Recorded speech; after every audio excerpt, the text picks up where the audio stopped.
Football কখনো হাসায়, আবার কখনো কাঁদায়। কোটি কোটি আর্জেন্টিনার সমর্থকের হৃদয় আজ ভেঙে গেছে। বিশ্বকাপ ফাইনালে স্পেনের কাছে হেরে স্বপ্নভঙ্গ হয়েছে লিওনেল মেসি ও তার দলের। শেষ বাঁশি বাজার সঙ্গে সঙ্গেই মাঠ জুড়ে নেমে আসে নিস্তব্ধতা। কেউ চোখের জল লুকিয়েছেন, কেউ হতাশ হয়ে বসে পড়েছেন। আর মেসি মাথা নিচু করে সতীর্থদের ধন্যবাদ জানিয়েছেন। এই দৃশ্য যেন কোটি ভক্তের হৃদয় ছুঁয়ে গেছে।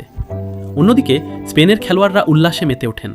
দীর্ঘ অপেক্ষার পর আবারও বিশ্বকাপ জিতে ইতিহাস করে তারা। তরুণদের দারুণ পারফরমেন্স আর দলগত ফুটবলের সামনে শেষ পর্যন্ত হার মানে আর্জেন্টিনা। তবে হার মানেই শেষ নয়। আর্জেন্টিনা আবারও দেখিয়েছে তারা শেষ মুহূর্ত পর্যন্ত লড়াই করতে জানে। এই দল অসংখ্য ভক্তের হৃদয় জয় করেছে তাদের সাহস, ঐক্য আর লড়াকু মানসিকতা দিয়ে। ফুটবলে জয় পরাজয় থাকবেই। আজ স্পেনের দিন, কিন্তু আর্জেন্টিনার গল্প এখানেই শেষ নয়। নতুন স্বপ্ন নিয়ে তারা আবারও ফিরবে, আবারও লড়বে। আর্জেন্টিনার এই হার নিয়ে আপনার অনুভূতি কী? মন্তব্যে জানান।